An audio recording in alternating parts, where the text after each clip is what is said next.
Hello student, welcome to civil engineering online classes. तो हम लोग बिल्डिंग मटेरियल के लेक्चर में आगे बढ़ते हैं। ठीक है, तो आज हम लोग क्या पढ़ेंगे? लाइन पढ़ेंगे। ठीक है, लाइन को कंप्लीट करेंगे और कंक्रीट का कुछ पोर्शन पढ़ेंगे। ठीक है, उसके बाद कंक्रीट कल खत्म हो जाएगा। चलो, तो सबसे पहले हेडिंग डाल लेना लाइन, कैल्शियम ऑक्साइड। ठीक है, लाइन मतलब समान भाषा में बोले तो क्या हो जाएगा आपका? चूना। चूना तो सब जानते हैं ना। ठीक है, तो ये लाइन क्या है? चूना है।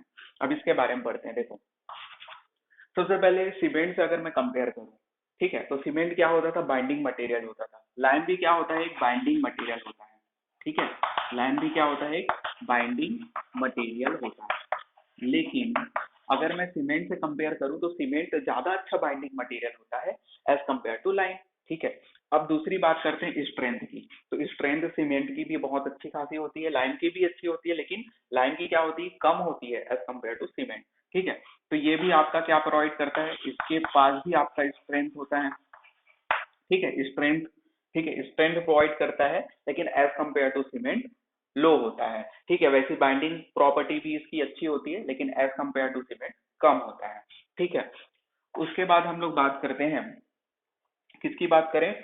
तो इसकी कोहेसिवनेस प्रॉपर्टी की। ठीक है ना, कोहेसिवनेस प्रॉपर्टी की अगर मैं बात करूं, कोहेसिवनेस प्रॉपर्टी, ये सब में हम लोग पढ़ चुके हैं ना, कोहेसिवनेस क्या होता है ये सब। तो ये सब मैं फिर से नहीं बताऊंगा, है ना। तो कोहेसिवनेस प्रॉपर्टी क्या होती है इसकी? इसकी भी अच्छी खासी होती है, सीमेंट के कंपैरिजन में फिर क्या होती है? थोड़ी कम होती है।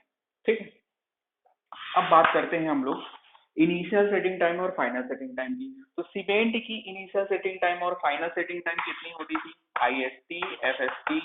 सीमेंट 30 मिनट होता है इनिशियल सेटिंग टाइम, और जबकि 10 घंटा क्या होता था? आपका फाइनल सेटिंग टाइम होता था।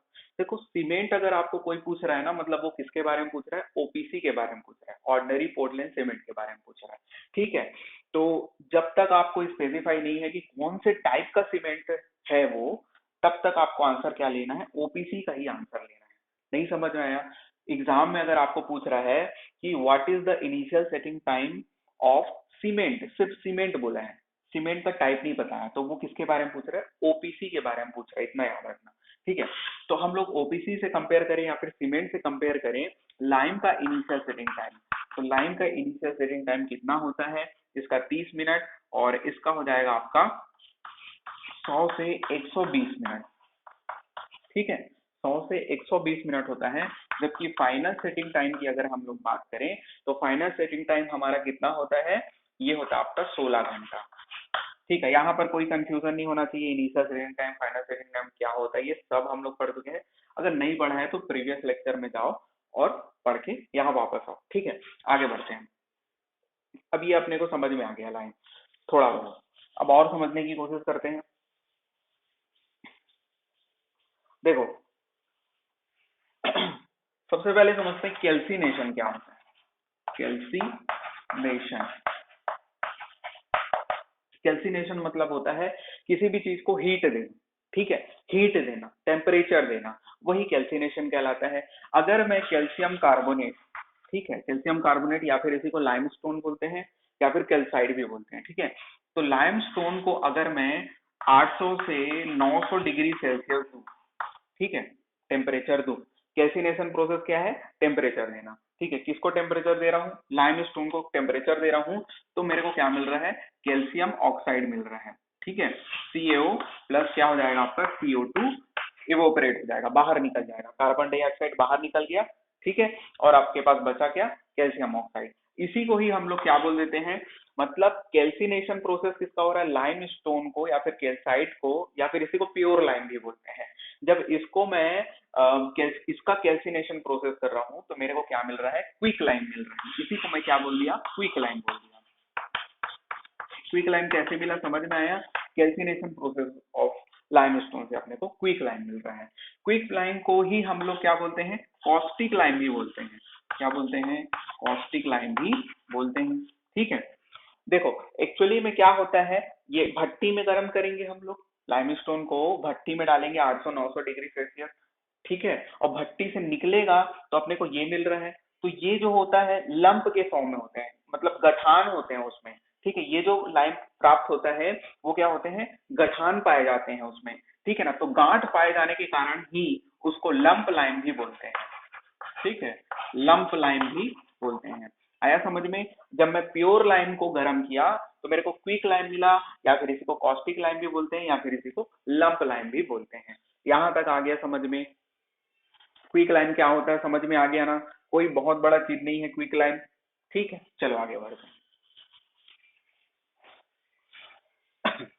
कैल्सिनेशन प्रोसेस समझ लिए। अब कैल्सिनेशन के बाद सेकेंड प्रोसेस समझते हैं हम लोग, हाइड्रोलिसिटी। ठीक है, हाइड्रोलिसिटी। हाइड्रोलिसिटी, अच्छा इसी के साथ ही साथ ना हम लोग स्लेकिंग को भी समझ लेंगे। तो थोड़ा बहुत ही अंतर है इन दोनों में। ठीक है, तो ये दोनों होता क्या है इसको देख लेते हैं। ठीक है, एक तरफ हाइड्रोलिसिटी, एक तरफ स्लेकिंग। देखो, जब लाइम, ठीक है, जब लाइम पानी के कांटेक्ट में आता है, या फिर डेम्प प्लेसेस में पानी के कांटेक्ट में जब आता है क्या चीज, लाइम, तो वो क्या होने लग जाता है, लाइम सेट होने लग जाता है, हार्ड होने लग जाता है। ठीक है, सेट हो जाता है, उसका सेटिंग हो जाता है, उसका हार्डनेस प्रॉपर्टी वो शो करने लग जाता है, मतलब हार्ड हो जाता है। तो इसी प्रॉपर्टी को ही उसकी हाइड्रोलिसिटी बोलते हैं। जितना ज्यादा हाइड्रोलिसिटी होगा लाइम में, वो उतना जल्दी सेट होगा और उतना अच्छे से हार्ड होगा। ठीक है, आगे समझ में? हाइड्रोलिसिटी प्रॉपर्टी कब ज्यादा होती है, जब उसमें क्ले की मात्रा ज्यादा होती है लाइम में। आगे देखेंगे, अभी बस इतना समझ लिए ना हाइड्रोलिसिटी क्या होता है। स्लेकिंग समझते हैं। स्लेकिंग में भी आपके पास लाइम है, लाइम में जब हम लोग पानी डालते हैं, ठीक है, या फिर वाटर के प्रेजेंट में जब लाइम क्या हो जाए आपका, लाइम क्या हो जाए, लाइम में केमिकल रिएक्शन हो। ठीक है, लाइम में क्या हो आपका, केमिकल रिएक्शन हो, और इस केमिकल रिएक्शन के कारण क्या हो, एक्सोथर्मिक रिएक्शन हो। एक्सोथर्मिक रिएक्शन मतलब समझ गए ना? जब हम लोग लाइम में पानी डालते हैं देखना, तो थोड़ा बहुत आवाज आता है। ठीक है, और उसके अलावा क्या होते हैं, हीट भी बाहर निकलता है। तो जो हीट जो बाहर निकल रहा है ना, उसी को एक्सोथर्मिक रिएक्शन बोलते हैं। तो एक्सोथर्मिक, एक्सोथर्मिक रिएक्शन होता है। केमिकल रिएक्शन के कारण एक्सोथर्मिक प्रोसेस होता है, इस एक्सोथर्मिक प्रोसेस के कारण हीट बाहर निकल रहा है। तो ये होता है स्लेकिंग और ये होता है हाइड्रोलिसिटी। दोनों में पानी के कांटेक्ट में आ रहा है, इसमें सेट और हार्ड हो रहा है, और इसमें क्या हो रहा है, एक्सोथर्मिक रिएक्शन के कारण हीट बाहर निकल रहा है। ठीक है, आगे समझ में स्लेकिंग और हाइड्रोलिसिटी क्या होता है। ठीक है, आगे बढ़ते हैं अब। कोई कंफ्यूजन नहीं है ना? ठीक है। अच्छा, एक चीज और याद रखना, जिस भी लाइन में हाइड्रोलिसिटी प्रोसेस होता है, तो इस हाइड्रोलिसिटी प्रोसेस के बाद जो लाइन मिलता है उसको हाइड्रेटेड लाइन भी बोलते हैं। हाइड्रेटेड लाइन बोलते हैं। समझ में आया? ये कोई भी लाइन है, उस लाइन में हाइड्रोलिसिटी प्रोसेस हो रहा है, तो हाइड्रोलिसिटी प्रोसेस होने के बाद जो लाइन मिलता है उसको हम लोग हाइड्रेटेड लाइन बोलते हैं। और यहाँ पर किसी भी लाइन में स्लेकिंग प्रोसेस होता है, और स्लेकिंग प्रोसेस होने के बाद जो हमको लाइन मिलता है उसको हम लोग स्लैक्ड लाइन बोलते हैं। क्या बोलते हैं? स्लैक्ड लाइन बोलते हैं। कोई दिक्कत नहीं है। स्लैक्ड लाइन क्या होता है, जब उसमें स्लेकिंग प्रोसेस हुआ हो। ठीक है, हाइड्रेटेड लाइन क्या होता है, जब उसमें हाइड्रोलिसिटी प्रोसेस हो चुका हो। ठीक है, खत्म हो गया। अब आगे बढ़ते हैं हम लोग।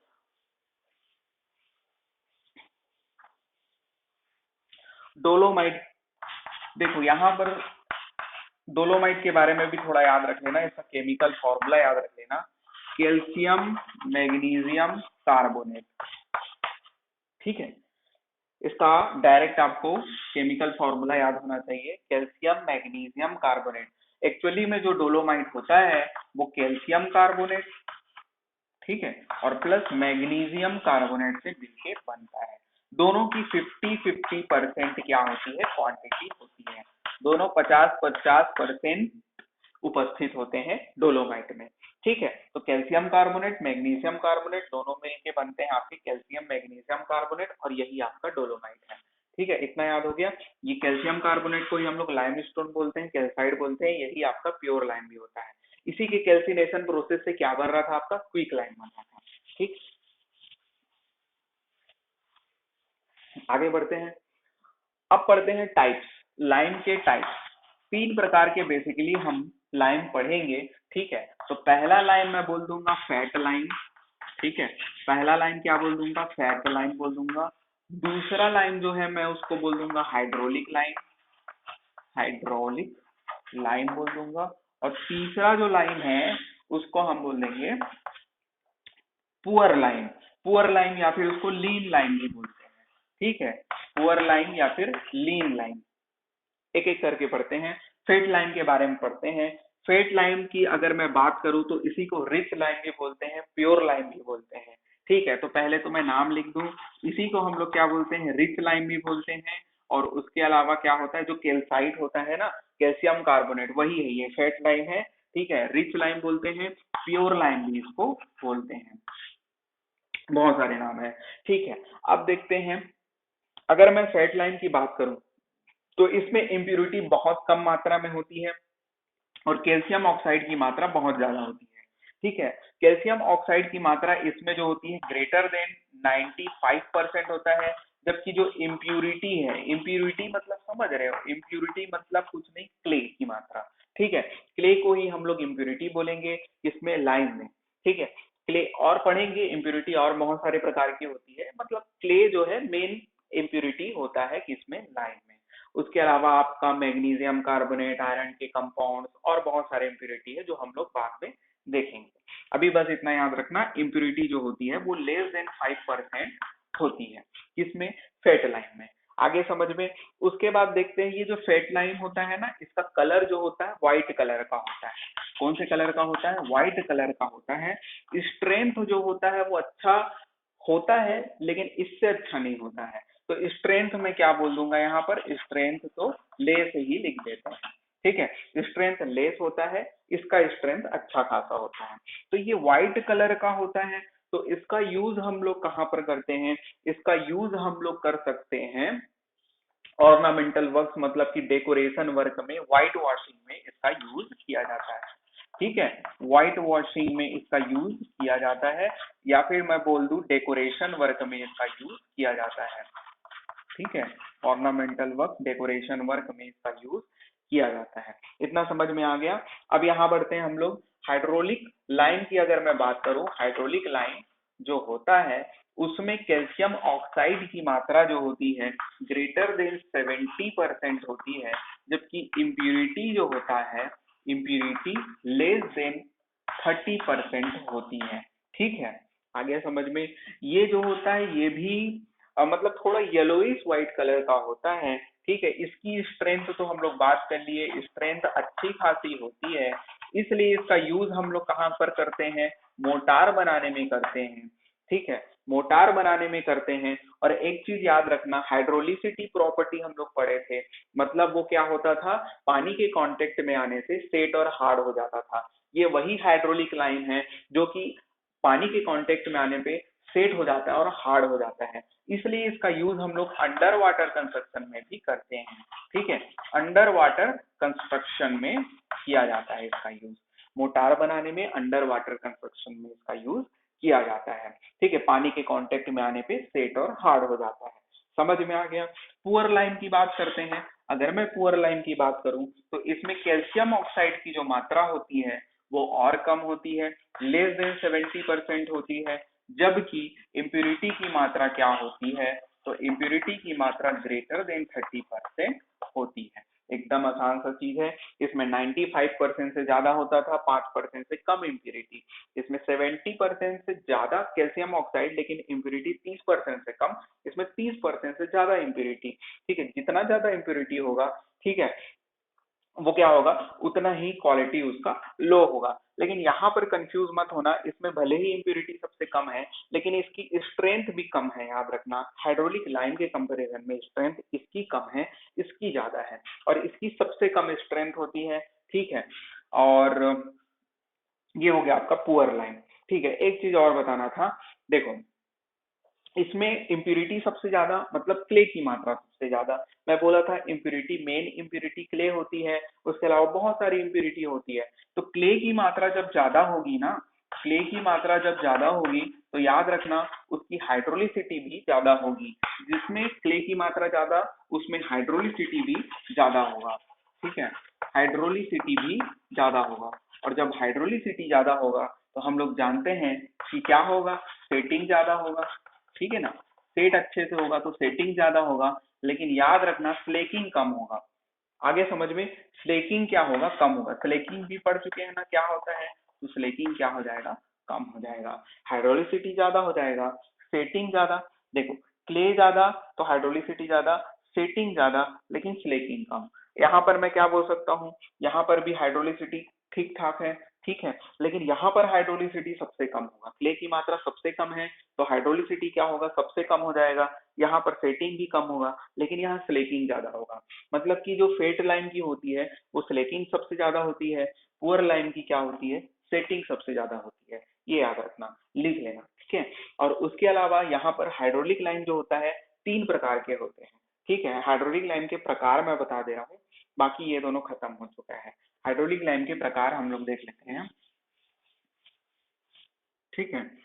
अगर मैं हाइड्रोलिक लाइम की प्रकार बोलूँ तो एक फिबली हाइड्रोलिक लाइम होता है, एक मॉडरेटली हाइड्रोलिक लाइम होता है, ठीक है। फिबली स्पेलिंग शायद यही होना चाहिए, फिबली। फिबली हाइड्रोलिक लाइम होता है, मॉडरेटली हाइड्रोलिक लाइम होता है, मॉडरेटली हाइड्रोलिक लाइम होता है, ठीक है। एक मिनट। और उसके अलावा एमिनेंटली हाइड्रोलिक लाइम होता है, AEE, ठीक है, सही लिखा हूँ। Feebly hydraulic lime, eminently hydraulic lime, आ गया समझ में। Feebly hydraulic lime, moderately hydraulic lime और एमिनेंटली हाइड्रोलिक लाइम, ये हाइड्रोलिक लाइम के 3 प्रकार है। उतना इंपॉर्टेंट नहीं है लेकिन फिर भी याद रख लेना। फिबली हाइड्रोलिक लाइम की अगर मैं बात करूं तो इसमें 5 से 10% इम्प्यूरिटी होती है, ठीक है। क्या बोल रहा हूं मैं, इम्प्यूरिटी, इम्प्यूरिटी, ठीक है। अगर मैं अशुद्धता की बात करूं तो इसमें 5 से 10% इम्प्यूरिटी होती है, इसमें 10 से लेके 20% इम्प्यूरिटी होती है, जबकि इसमें 20% से लेके 30% इम्प्यूरिटी होती है। बाकी हम लोग हाइड्रोलिक लाइम के बारे में जान रहे हैं कि 30% से कम इम्प्यूरिटी होती है, इसके अंतर्गत ये टाइप है, ठीक है। फिबली हाइड्रोलिक लाइम में सबसे कम इम्प्यूरिटी पाई जाती है, ठीक है। इतना याद रख लेना, फिबली, मॉडरेटली और एमिनेंटली हाइड्रोलिक लाइम। तो इस प्रकार से आपके टाइप्स भी खत्म होते हैं लाइम के, ठीक है। डाल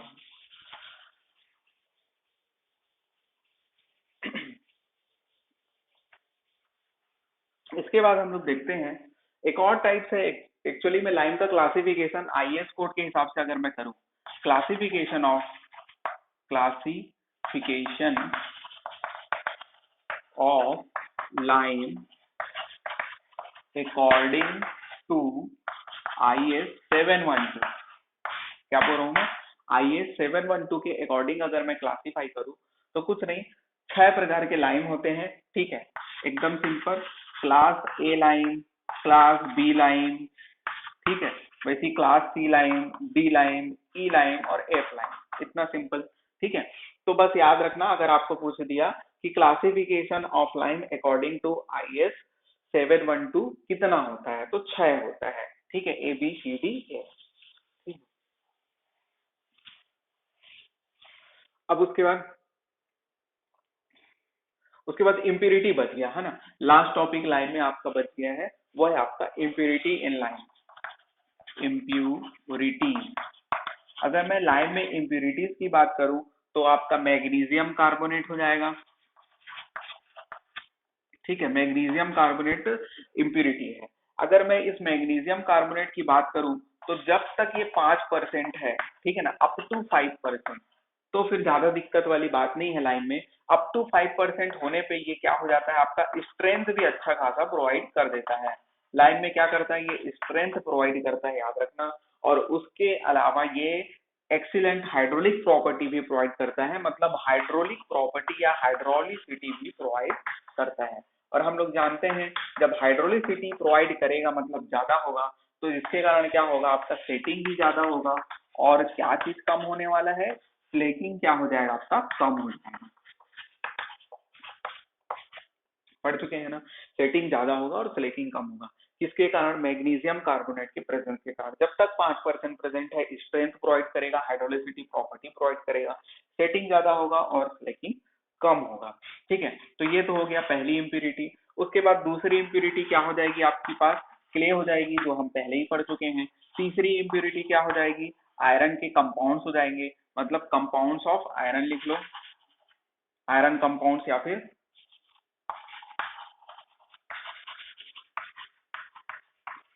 ठीक है आयरन कंपाउंड्स हो गया। उसके अलावा सिलिका हो गया, और क्या लिख सकते हो, सल्फेट,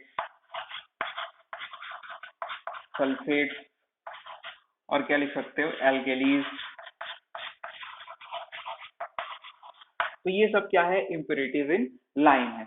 अगर मैं सल्फेट्स की बात करूं तो सल्फेट्स भी वही क्या करता है, हाइड्रोलिसिटी प्रोवाइड करता है, जिसके कारण क्या होगा, सेटिंग ज्यादा होगा, स्लेकिंग कम होगा। ठीक है, और कुछ नहीं है, कुछ नहीं बोला। सल्फेट्स जो होता है ना, सल्फेट्स भी क्या प्रोवाइड करता है, सल्फेट्स अगर प्रेजेंट है आपके किसमें, लाइम में, तो इसके कारण भी क्या होता है, आपका हाइड्रोलिसिटी आता है, जिसके कारण सेटिंग ज्यादा होगा और स्लेकिंग कम होता है।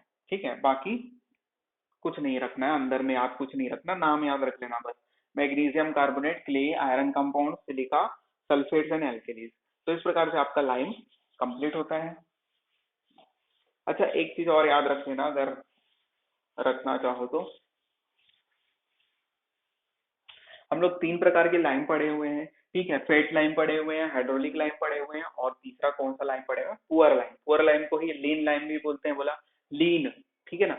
तो देखो, अगर मैं फेट लाइम की बात करूं तो फेट लाइम क्या होता है, प्योर लाइम होता है। ये कहाँ से प्राप्त होता है अगर आपसे पूछ ले तो सी से। ठीक है, नोट करके लिख लेना।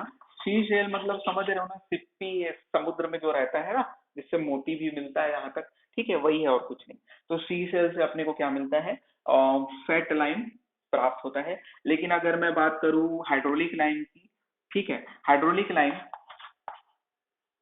हाइड्रोलिक लाइम कहाँ से प्राप्त होता है, तो हाइड्रोलिक लाइम जो होता है आपका ग्रेनुलर लाइमस्टोन, मतलब जो कंकड़ीले लाइम, चूने के जो पत्थर होते हैं कंकड़ीले, उससे अपने को हाइड्रोलिक लाइम प्राप्त होता है। तो लिख लो ग्रेन्यूलर, ग्रेन्यूलर लाइमस्टोन।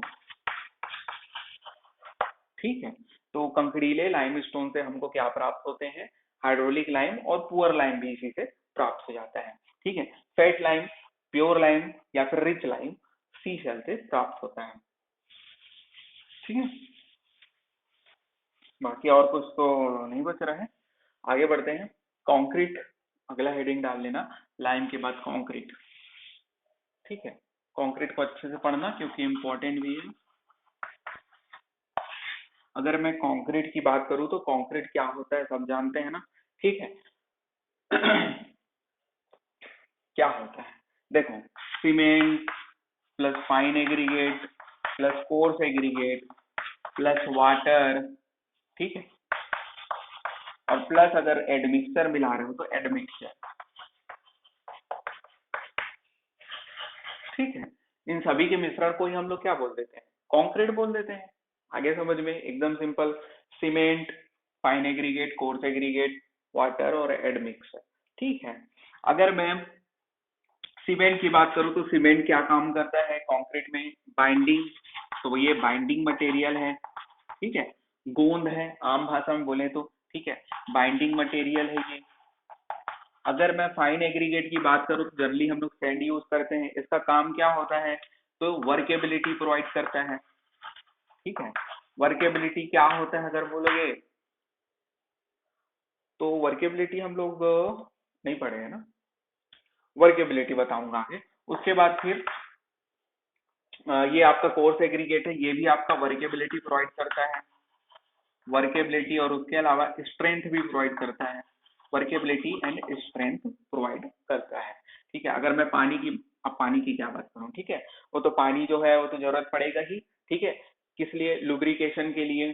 ठीक है, आ रहा समझ में। और एडमिक्सर की क्यों जरूरत पड़ती है वो आगे देखेंगे हम लोग। कुछ एडमिक्सर जो होते हैं एक्सेलरेटर का काम करते हैं, कुछ रिटार्डेशन का काम करते हैं। ठीक है, और कोई बहुत सारे एडमिक्सर होते हैं, अलग अलग पर्पज के लिए अलग अलग एडमिक्सर की जरूरत पड़ती है। ठीक है, तो इस प्रकार से कुल मिला के ये जो सारे इंग्रेडिएंट्स हैं मिलने के बाद क्या बनते हैं, कंक्रीट बनते हैं।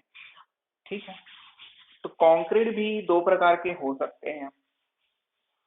ठीक है, कंक्रीट दो प्रकार से कैसे हो सकते हैं, एक होता है प्लेन सीमेंट कंक्रीट, पीसीसी जिसको बोलते हैं, ठीक है, प्लेन सीमेंट कंक्रीट, एक होता है रेनफोर्स्ड सीमेंट कंक्रीट, ठीक है।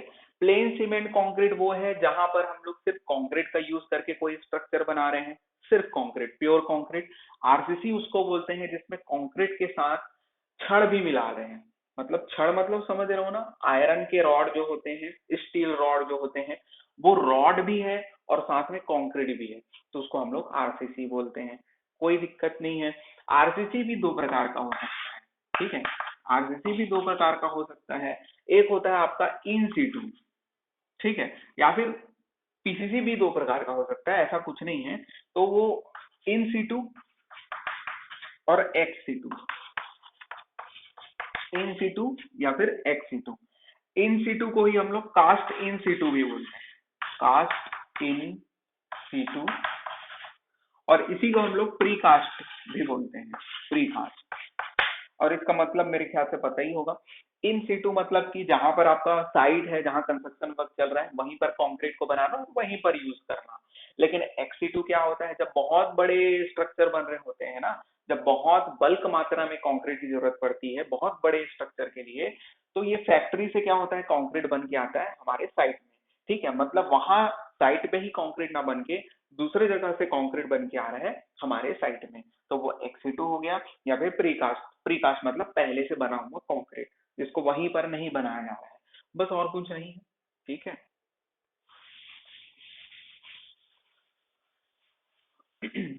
तो ये हो गया आपका कंक्रीट। अब पढ़ते हैं टाइप्स ऑफ कंक्रीट। चार प्रकार के टाइप्स होते हैं कंक्रीट के, चार प्रकार के टाइप्स हो सकते हैं। पहला हो गया आपका सीमेंट कंक्रीट, ठीक है। सीमेंट कंक्रीट के बाद दूसरा मैं बोल सकता हूँ लाइम कंक्रीट, तीसरा मैं बोल सकता हूँ जिप्सम कंक्रीट, चौथा मैं बोल सकता हूँ मड कंक्रीट, ठीक है। तो हम लोग पुराने से नए की ओर बढ़ते हैं। सबसे पहले मड कंक्रीट, ठीक है। बहुत पुराने समय में जब सीमेंट इंट्रोड्यूस नहीं हुआ था, जब लाइम इंट्रोड्यूस नहीं हुआ था, तब हम लोग मड का यूज करते थे। मतलब सेंड और एग्रीगेट के साथ सीमेंट ना मिला के मिट्टी मिलाते थे, एकदम सिंपल। तो मड कंक्रीट, और जाहिर सी बात है मड कंक्रीट का आज के समय में तो यूज होगा नहीं, ठीक है, और होगा भी तो बहुत कम स्ट्रेंथ प्रोवाइड करेगा, तो कोई मतलब नहीं बनता। उसके बाद आते हैं हम लोग लाइम कंक्रीट में। लाइम कंक्रीट, अब इसमें जाहिर सी बात है सीमेंट की जगह में लाइम यूज होगा। लाइम अभी पिछला टॉपिक पूरा पढ़ चुके हैं, ठीक है ना। तो लाइम मतलब चूना का यूज होगा, ठीक है, किसके प्लेस में, सीमेंट के प्लेस में। तो ये भी कम स्ट्रेंथ प्रोवाइड करता है, किसके कंपैरिजन में, सीमेंट के कंपैरिजन में। तो आजकल लाइम कंक्रीट का भी यूज नहीं होता, किसका यूज होता है, सीमेंट कंक्रीट का यूज होता है। तो सिंपल बात, तो सीमेंट कंक्रीट सबसे इंपॉर्टेंट है, उसी को हमको पढ़ना है, और वही आज के समय में यूज होता है, खत्म बात, ठीक है। ये जिप्सम कंक्रीट क्या है, कुछ नहीं है जिप्सम कंक्रीट, बस जो सीमेंट कंक्रीट है ना उसी में हम लोग जिप्सम मिला देते हैं, तो वो जिप्सम कंक्रीट कहला जाता है, ठीक है। जिप्सम कंक्रीट हमेशा यूज नहीं किया जाता, जहां पर जरूरत होती है, बहुत बड़े स्ट्रक्चर होते हैं जहां पर अपने को रिटार्डेशन की जरूरत होती है। रिटार्डेशन मतलब समझो, अभी अभी समझ लेना, बाद में और पढ़ेंगे। देखो, जिप्सम का काम क्या होता है कि सेटिंग टाइम को क्या कर देना, सब पढ़ भी चुके हैं, सेटिंग टाइम को क्या कर देना, इंक्रीज कर देना। होता क्या है कि सीमेंट में जब पानी के कांटेक्ट में आता है तो उसमें हाइड्रेशन प्रोसेस होता है, ठीक है, जिसके कारण हीट निकलता है और वो सेट होने लग जाता है, ठीक है, सूखने लग जाता है, ठीक है, जमने लग जाता है। तो उसको रोकने के लिए, ताकि वो जल्दी ना जमे, हम लोग जिप्सम मिला देते हैं, बस खत्म, ठीक है। तो जिप्सम मिला देने के कारण क्या हो जाता है, वो थोड़ा टाइम लेता है सेट होने में, बस। तो ये हो गया आपका जिप्सम कंक्रीट। तो जनरली जिप्सम कंक्रीट हम लोग, जिप्सम को हम लोग साइट में ही मिलाते हैं, ठीक है। जिप्सम को अगर मिला दिए तो वो जिप्सम कंक्रीट है, और नहीं मिलाए तो वो क्या है, नॉर्मल सीमेंट कंक्रीट है, ठीक है, जहां तक मेरे को समझ में आता है। बाकी जिप्सम कंक्रीट का और कुछ, हाँ, सबसे इंपॉर्टेंट याद रखना, जिप्सम से ही हम लोग पीओपी बनाते हैं, यहीं पर समझ लेना, ठीक है, अलग से नहीं बताऊंगा। जिप्सम से ही हम लोग क्या बनाते हैं, पीओपी। पीओपी मतलब क्या होता है, प्लास्टर ऑफ पेरिस बनाते हैं, ठीक है। इसका क्या होता है, जिप्सम का फॉर्मूला हमको पता है ना, कैल्शियम सल्फेट डाइहाइड्रेटेड। जिप्सम का फॉर्मूला बता रहा हूं मैं, कैल्शियम सल्फेट डाइहाइड्रेटेड, ठीक है। ये जो होता है जिप्सम, इसी जिप्सम से बनता है plaster of Paris. Plaster of Paris का भी फॉर्मूला अगर मतलब केमिकल फॉर्मूला पूछ लिया तो कैल्शियम सल्फेट क्या हो जाता है, हेमी हाइड्रेटेड। ठीक है, हेमी हाइड्रेटेड याद रखना, हेमी हाइड्रेटेड। ये हाफ हो गया, इधर क्या था, टू था।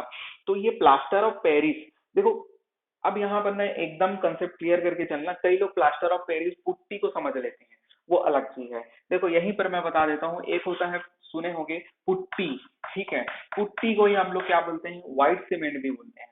पुट्टी को ही हम लोग क्या बोलते हैं, व्हाइट सीमेंट भी बोलते हैं।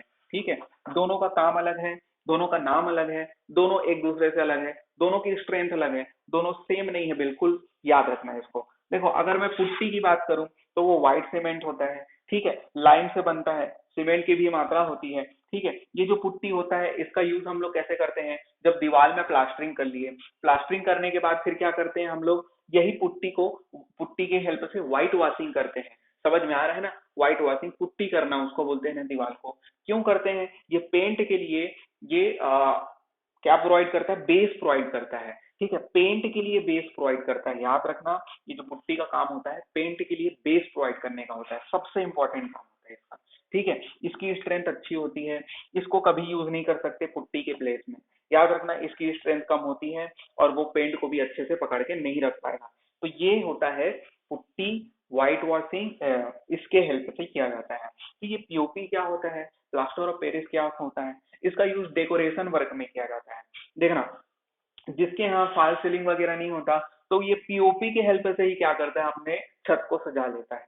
आ रहा है समझ में, देखना कई लोगों की छत में देखोगे तो बढ़िया फॉल सीलिंग टाइप का दिखता है, ठीक है, लेकिन वो फॉल सीलिंग होता नहीं है। तो वो क्या पुट्टी होता है, नहीं वो पुट्टी नहीं होता, वो क्या होता है, प्लास्टर ऑफ पेरिस होता है। आगे समझ में दोनों में अंतर, जो हम लोग डिजाइन बनाते हैं ना, डिजाइन छत में देखना, डिजाइन डिजाइन बने रहता है, वो प्लास्टर ऑफ पेरिस से बनता है। आगे समझ में, तो डेकोरेशन वर्क में पीओपी का यूज किया जाता है। ठीक है, कंफ्यूजन दूर, लिख लेना अपने शब्दों में। आगे बढ़ते हैं।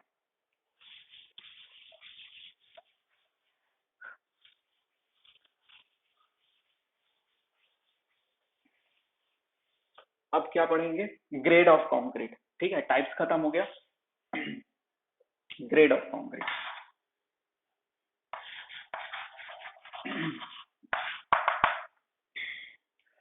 ग्रेड, पानी पी लेता हूँ यार, 2 मिनट, 1 मिनट।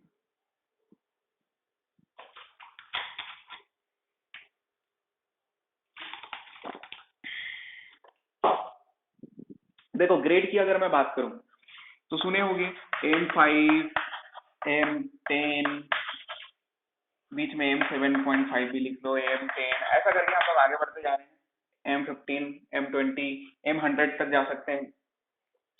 तो ये जो क्या बता रहा है, यही तो ग्रेड है ना, ठीक है ना, 5 हो गया, 7.5 हो गया, ये जो है आपकी कैरेक्टरिस्टिक स्ट्रेंथ को बताता है, सीमेंट की किसकी, कैरेक्टरिस्टिक स्ट्रेंथ को बताता है, कैरेक्टरिस्टिक,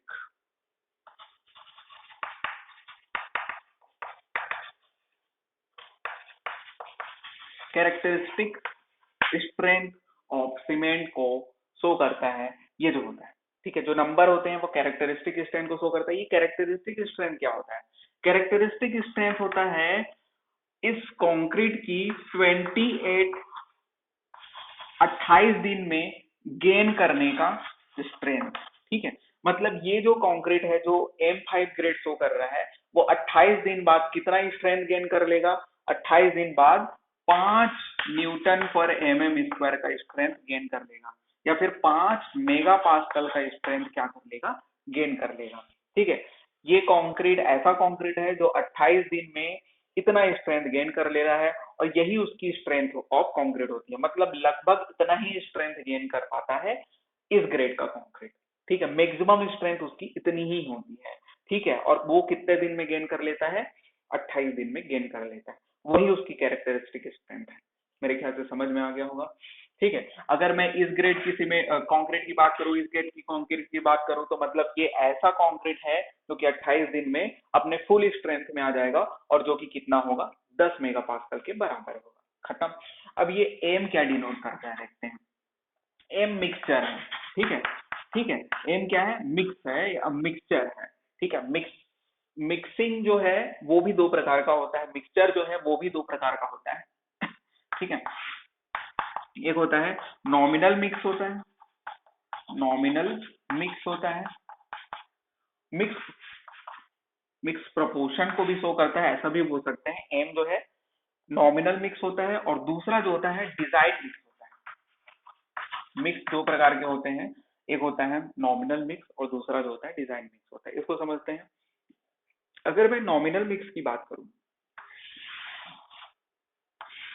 ठीक है, नॉमिनल मिक्स वो होते हैं जो कि आईएस कोड में दिए गए हैं, जिसका जिसके लिए अपने को ज्यादा दिमाग नहीं लगाना है। जो आईएस कोड बोला है कि M5 इतना होता है, M10 इतना होता है। जनरली यहाँ पर क्या होता है, M5 से लेके M25 तक आईएस कोड में दिया गया है कि हम लोग इतना प्रोपोर्शन यूज करेंगे, ठीक है, कंक्रीट के लिए। तो उसको देख लेते हैं। ये आईएस कोड में जो दिया गया है बस वही है, ठीक है। M5 हो गया, फिर M7.5 हो गया, फिर M10 हो गया, फिर M15 हो गया, और उसके बाद फिर M क्या हो जाएगा 20, और M क्या हो जाता है 25 हो जाता है, ठीक है। M मैं 15 को हमेशा याद रखता हूँ, तो 1 2 4 हो जाएगा ये, ठीक है। उसके बाद 1 1 1 तो सभी में आना है, और उसके बाद फिर क्या हो जाता है, इधर आगे बढ़ते जाओ, 3 4 5, ठीक है। और ये वाला तो जस्ट डबल हो जाता है इसका, ठीक है, इसमें कोई दिक्कत वाली बात नहीं है। यहाँ पर क्या हो जाएगा, नीचे आओगे तो कम होते जाएगा, ये 1.5 हो गया और ये 1 हो गया, ठीक है। ये 1.5 हो गया और ये 1 हो गया, ये जस्ट डबल हो जाएगा, तो ये 10 हो गया, ये 8 हो गया, ये कितना हो जाएगा 6, और ये कितना हो जाएगा 3, और ये कितना हो जाएगा आपका 2, ठीक है। 15 हमेशा याद रखना, 1 2 4, या फिर जैसे आपको याद रखने की इच्छा रख लेना। मेरे को 15 हमेशा याद रहता है, कभी नहीं भूलता, 1 2 4। तो उसके बाद फिर कम तो ज्यादा, ज्यादा तो कम, मतलब कि ऊपर की ओर जाते जाओगे तो आपका क्या हो जाएगा, एक एक बढ़ते गया, 2 3 4 5, और नीचे आते गए तो कम होते गया, 0.5 कम हो गया, आ गया खत्म। इधर वाला तो याद रखने की जरूरत नहीं है, जब डबल होता है, ठीक है। फाइन एग्रीगेट का डबल क्या होता है, कोर्स एग्रीगेट। ये समझ में आ रहा है ना, ये प्रोपोर्शन क्या है। ये पहला वाला जो है सीमेंट को शो कर रहा है, ठीक है। ये जो है आपका फाइन एग्रीगेट है, और ये जो है आपका कोर्स एग्रीगेट है। इतना तो समझ में आता होगा, ठीक है। तो ये जो प्रपोर्शन है डायरेक्टली कोड में दिए गए हैं, इसका हम लोग यूज कर लेते हैं। तो ये हो गया आपका नॉमिनल मिक्स, ठीक है। डिजाइन मिक्स क्या होता है, जब हम लोग इससे ज्यादा ग्रेड की, या फिर देखो M25 या फिर M25 से ज्यादा ग्रेड का यूज करते हैं, ठीक है। या फिर हम लोग बोल सकते हैं जब हम लोग अपने अनुसार ग्रेड बनाते हैं, ठीक है, इससे ज्यादा। जब अब हम लोग अपने स्ट्रक्चर के हिसाब से, ठीक है, अपने जरूरत के हिसाब से खुद ग्रेड डिसाइड करते हैं, ठीक है, according to our quality requirement, ठीक है। तो उस हिसाब से हम लोग जो ग्रेड बनाते हैं वो डिजाइन मिक्स होता है, ठीक है। प्रैक्टिकली जो ग्रेड बना लिए हम लोग खुद से, वो क्या हो गया आपका डिजाइन मिक्स हो गया, ठीक है। डिजाइन मिक्स जो होता है M25 के बराबर या फिर उससे बड़ा, कहाँ तक हो सकता है, M100 तक हो सकता है, ठीक है, खत्म हो गया। तो ये था आपका नॉमिनल मिक्स, ये हो गया आपका डिजाइन मिक्स। और उसके अलावा सबको अगर मैं मिक्स कर दूं ना, नॉमिनल प्लस डिजाइन मिक्स को, तो एक और चीज आपको याद रखना है, वो टेबल में मैं बता देता हूँ अभी, है ना। देखो, याद आपको ये रखना है कि M5, M7.5, ठीक है, M10, ठीक है, M10 से लेके M20, M25 से लेके M55, और M60 से ज्यादा, मतलब M100 तक, ठीक है। इस ग्रेड को क्या बोलते हैं, देखो, M5 टू M7.5 को हम लोग बोलते हैं लीन कॉन्क्रीट या फिर पुअर स्ट्रेंथ कॉन्क्रीट, ठीक है। लीन कॉन्क्रीट या फिर पुअर स्ट्रेंथ कॉन्क्रीट। लीन की स्पेलिंग क्या होगी, LIN होगा कि LEN होगा, देख लेना। लीन कॉन्क्रीट या फिर पुअर स्ट्रेंथ, लीन का मतलब पुअर से कनेक्ट कर लेना, जो भी होगा। तो पुअर स्ट्रेंथ कॉन्क्रीट, क्या बोल रहा हूं मैं, पुअर स्ट्रेंथ कॉन्क्रीट, ठीक है। M10 से लेके M20 तक जो हो जाएगा आपका ऑर्डिनरी ग्रेड कंक्रीट, ठीक है। ये पुअर ग्रेड कंक्रीट है। उसके बाद आते हैं हम लोग ऑर्डिनरी, ऑर्डिनरी ग्रेड कंक्रीट, ठीक है।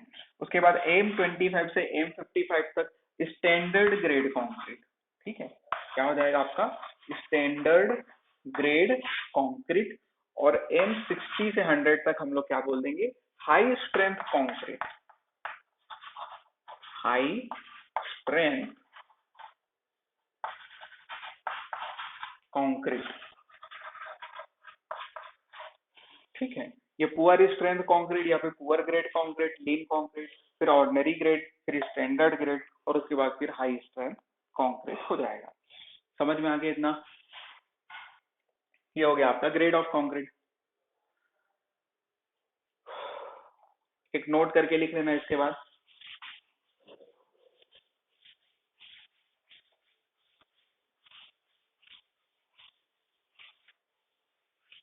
कंक्रीट का प्रिपरेशन, कंक्रीट का टेस्टिंग, ठीक है, ये सब किस में दिया गया है? IS कोड 516 में दिया गया है। नोट में लिख लेना। कंक्रीट का स्ट्रेंथ, सॉरी, कंक्रीट का प्रिपरेशन,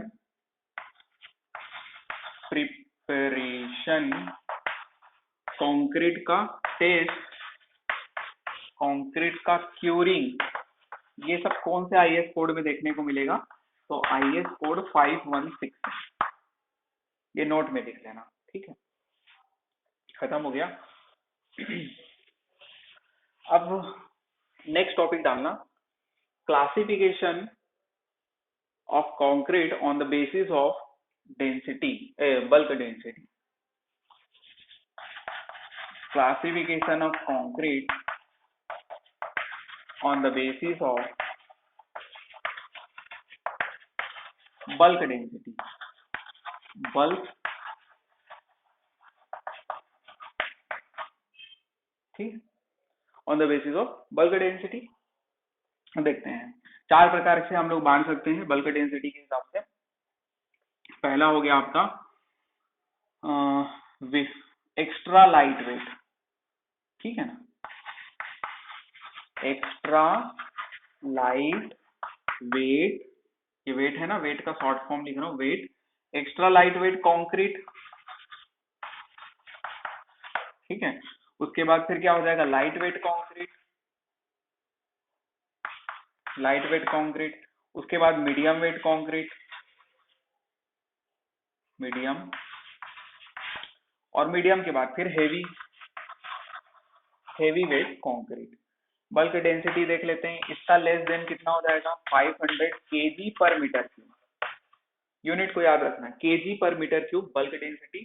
ठीक है, 500 से कम, 500 से 1800 के बीच में kg पर मीटर क्यूब में, इसका जो हो जाएगा आपका 1800 से 2500 के बीच में, और इसका 2500 के बराबर या फिर उससे ज्यादा। ठीक है, ये 500 से कम, 500 से 1800 के बीच में, 1800 से 2500 के बीच में, और ये 2500 से ज्यादा या उसके बराबर kg पर मीटर क्यूब, ये बल्क डेंसिटी है। ठीक है, तो ये क्लासिफाई कर दोगे कौन सा एक्स्ट्रा लाइट वेट कंक्रीट है, कौन सा हेवी वेट कंक्रीट है। ठीक है, नोट करके लिख लेना। इन नॉर्मल डेज, यानी कि जनरली हम लोग कौन सा कंक्रीट यूज करते हैं नॉर्मल कंस्ट्रक्शन के लिए, हेवी वेट कंक्रीट का यूज करते हैं। नोट करके लिख लेना। ठीक है, इन daily use heavy weight concrete uses, heavy weight concrete का ही हम लोग जनरली यूज करते हैं डेली यूज में।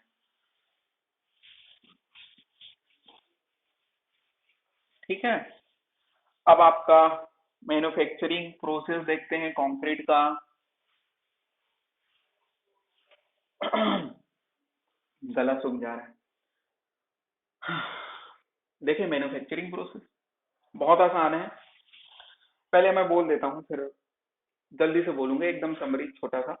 देखो, अगर मैं मैन्युफैक्चरिंग प्रोसेस की बात करूँ तो सबसे पहले बेसिंग होता है, समझ लेना ध्यान से, मन नहीं करेगा तो आज मैं पढ़ाऊंगा भी नहीं, बस इतना ही बता दूंगा, है ना। बेचिंग, बेचिंग करते हैं, बेचिंग के बाद फिर हम लोग क्या करते हैं पता है, बेचिंग, बेचिंग में होता क्या है कि हम लोग सबसे पहले जो कंक्रीट को बनाने के लिए इंग्रेडिएंट्स चाहिए उसको हम लोग कलेक्ट करते हैं। ठीक है, मतलब सीमेंट हो गया, कितना सीमेंट चाहिए, कितना सेंट चाहिए, कितना कोर्स एग्रीगेट चाहिए, कितना पानी चाहिए, वो सब यहाँ पर अपन बेचिंग में कर देंगे। अब बेचिंग कर लिए, सब चीज आ गया, तो अब उसको मिक्सिंग नहीं करेंगे, ठीक है। कंक्रीट बना रहे हैं, कंक्रीट का मैन्युफैक्चरिंग कैसे होता है, बेचिंग, बेचिंग के बाद मिक्सिंग होगा। अब जब मिक्सिंग हो गया है तो अब उसको क्या करेंगे, ट्रांसपोर्ट करेंगे, मतलब जहां पर उसका यूज है वहां ले जाएंगे, ट्रांसपोर्टेशन। ट्रांसपोर्टेशन छोटा ट्रांसपोर्टेशन भी हो सकता है, बड़ा ट्रांसपोर्टेशन भी हो सकता है। छोटा ट्रांसपोर्टेशन मतलब कि अगर इन सीटू ही कंक्रीट आप बना रहे हो तो मान लेते हैं यहाँ से कहीं तो ले जाओगे ही ना, जहां पर है वहां से उठा के दूसरी जगह तो ले जाना ही पड़ेगा, भले 4 कदम दूर ले जाना पड़ेगा। तो ट्रांसपोर्टेशन के लिए जो भी इंस्ट्रूमेंट होते हैं वो मैं बता दूंगा, ठीक है। ट्रांसपोर्टेशन हो गया। अब जहां ले जाना था वो चला गया, तो आप क्या करोगे, प्लेसिंग नहीं करोगे। प्लेसिंग मतलब आम भाषा में बोले जाके पटक देना, ठीक है। तो जहां पर यूज होना है उसका वहां जाके रख देना, ठीक है। तो वो क्या हो गया आपका, प्लेसिंग हो गया। प्लेसिंग का देखेंगे कि 1.5 मीटर हाइट से ज्यादा नहीं होना चाहिए, वो सब बता रहा हूँ अभी। प्लेसिंग हो गया मतलब जहां पर यूज होना था वहां जाके रखा गया, ठीक है। अब क्या करोगे, उसको कॉम्पैक्ट करोगे ना भाई, कॉम्पेक्शन होगा, वाइब्रेशन दोगे, ठीक है। क्यों दोगे, ताकि वो अच्छे से क्या हो जाए, समतल हो जाए, ठीक है ना, अच्छे से बैठ जाए, और उसमें जो एयर वाइड्स है अंदर में कंक्रीट के वो निकल जाए। क्योंकि एयर वाइड्स होने से क्या होता है, स्ट्रेंथ कम हो जाता है। अगर 1% एयर वाइड भी प्रेजेंट है कंक्रीट में तो वो 5% स्ट्रेंथ को आपको कम कर देगा, आपके कंक्रीट के 5% स्ट्रेंथ को कम कर देगा, कौन, 1% एयर वाइड। अब यहाँ पर याद रखना, कॉम्पेक्शन हो गया, तो अब क्या करोगे, फिनिशिंग करोगे, ठीक है ना, फिनिशिंग, ठीक है। फिनिशिंग कैसे करते हैं हम लोग, ठीक है। मान लेते हैं एक स्लैब ढलाई हो रहा है, तो फिनिशिंग के भी 3 स्टेप होते हैं, ठीक है। क्या क्या होते हैं, पहले स्क्रीडिंग होगा, ठीक है, स्क्रीडिंग होगा, फिर ट्रैवलिंग होगा, फिर फ्लोटिंग। वो अभी नहीं समझ में आ रहा होगा, आम भाषा में बोलूंगा समझ में आ जाएगा, देखना। देखो जैसे कि आपका स्लैब ढलाई हो रहा है, ठीक है, वहां जाके आप क्या कर दिए, यहाँ से पढ़ते हैं, प्लेस कर दिए मतलब रख दिए, पटक दिए, ठीक है। अब उसके बाद उसको कॉम्पैक्ट करेगा कोई मजदूर जो होगा, वो क्या करेगा, उसको कॉम्पेक्शन वाइब्रेट करेगा, ठीक है, जिससे वो उसके एयर वाइज बाहर निकल जाए। फिर क्या करते हैं, फिनिशिंग। फिनिशिंग में देखना पहला स्टेप क्या होता है, एक मिस्त्री क्या करता है आपका, जहां पर ज्यादा रहता है वहां पर से करनी से उठाता है और दूसरी जगह फेंकता है, ठीक है ना। ये हो गया पहला स्टेप फिनिशिंग का। आ रहा है कि नहीं समझ में, उसी को बोलते हैं क्या, स्क्रीडिंग, ठीक है। फिनिशिंग के 3 स्टेप होते हैं। पहला क्या होता है आपका, स्क्रीडिंग होता है, ठीक है। स्क्रीडिंग समझ में आ गया। एक्स्ट्रा जो मटेरियल है उसको उठा के दूसरी जगह फेंकना जहां पर आपका कम मटेरियल है, ताकि बराबर बराबर सब जगह आ जाए। स्क्रीडिंग के बाद फिर दूसरा होता है ट्रैवलिंग। ट्रैवलिंग, क्या लिखूं यहाँ स्पेलिंग, ट्रेवल मतलब करनी जो होता है ना, ऐसा टाइप का होता है। एक तो ऐसा टाइप का देखे होगे, ठीक है, एक ऐसा भी होता है, यहाँ पर हैंडल होता है और ये इसको पकड़ के ऐसा प्लेन करते हैं, ठीक है। तो जनरली ये वाला यूज करेंगे, ठीक है। इसके हेल्प से हम लोग स्क्रीडिंग करते हैं। स्क्रीडिंग दोनों करनी ही है, ठीक है। करनी मतलब ट्रैवलिंग, ट्रैवलिंग, ठीक है ना, क्या बोलते हैं, ट्रैवल बोलते हैं। तो ट्रैवल के हेल्प से कर रहे हैं तो ट्रैवलिंग हो गया, ठीक है। ट्रैवलिंग में क्या करते हैं, आप प्लेन कर रहे हैं, स्क्रीडिंग हो गया तो आप प्लेन कर रहे हैं, ठीक है। और प्लेन होने के बाद फिर लास्ट स्टेप होता है और ज्यादा अच्छे से प्लेन करना, स्मूथ बनाना। उसके लिए हम लोग क्या यूज करते हैं, एल्यूमिनियम का रॉड यूज करते हैं। देखना लंबा लंबा रॉड रहता है, ठीक है ना, एल्यूमिनियम का रॉड रहता है, सिल्वर कलर का दिखता है, ठीक है, ग्रे कलर का मतलब ग्रेस कलर का। तो वो लंबा रहता है, उससे क्या करता है, छप छप मार के प्लेन नहीं करते रहता, कभी देखे होंगे ना, घर बनते स्लैब ढलाई होते तो देखे होंगे, है ना। तो वो क्या हो जाएगा आपका एल्यूमिनियम का रॉड, मतलब उसको क्या बोलते हैं हम लोग, फ्लोटिंग करना बोलते हैं। फ्लोटिंग लास्ट स्टेप होता है, जिससे आपका प्लेन हो गया बढ़िया से। फिर से मैं बता दूं, बेकिंग में जो भी इंग्रेडिएंट है, सीमेंट, सेंड, अच्छे से सुन लेना यार, है ना। सीमेंट हो गया, सेंड हो गया। अच्छा एक काम करना, कल मैं तो बता ही दूंगा, ठीक है। उसको अपने से अपने वर्ड में लिखना, अभी मैं आखिरी बता देता हूँ, उसको अपने वर्ड में लिखना, देखना कल मैं शुरू में पढ़ा दूंगा ना आते ही, तो और अच्छे से समझ में आ जाएगा। कि आज ही पढ़ा दूं यार, फालतू का टाइम वेस्ट होगा, आज ही पढ़ा देता हूँ, छोड़ो। ठीक है, अभी तो सुन लो, बेसिक में क्या कर दिया हम लोग, जो भी जितने भी जो भी इंग्रेडिएंट अपने को कंक्रीट के लिए जरूरत था, ठीक है, उसको ले आए, ठीक है, कलेक्ट कर लिए, इसमें मिक्सिंग किए, ठीक है। मिक्सिंग अभी और डिटेल में बता रहा हूँ, मिक्सिंग करेंगे, ठीक है, मिला देंगे बढ़िया से। उसके बाद ट्रांसपोर्टेशन करेंगे, मिक्सिंग हो गया तो उसको उठा के जहाँ पर ले जाना है वहां ले जाएंगे और वहां जाके फिर प्लेसिंग कर देंगे। प्लेसिंग मतलब रख देना, और उसके बाद कॉम्पैक्ट कर देंगे। कॉम्पैक्ट मतलब क्या हो गया, कॉम्पेक्शन वाइब्रेशन के थ्रू हो सकता है, वाइब्रेटर वाइब्रेटर के थ्रू हो सकता है, वाइब्रेटर भी दो प्रकार के होते हैं, और उसके अलावा हैंड रॉड के हेल्प से हो सकता है, ठीक है, हैंड रॉड के हेल्प से हो सकता है, मजदूर के हेल्प से। यहाँ पर हो गया आखिरी में फिनिशिंग। फिनिशिंग तीन प्रकार का होता है, ठीक है। आगे देख लेते हैं, एक एक करके आप सबको समझते हैं, दिखते जाते हैं।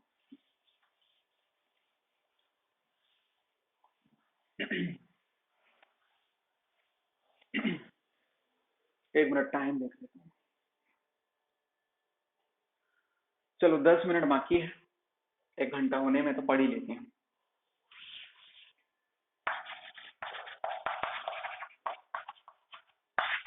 सबसे पहले बेचिंग, ठीक है। बेचिंग दो प्रकार के होते हैं, बेचिंग दो प्रकार के होते हैं। On the basis of volume,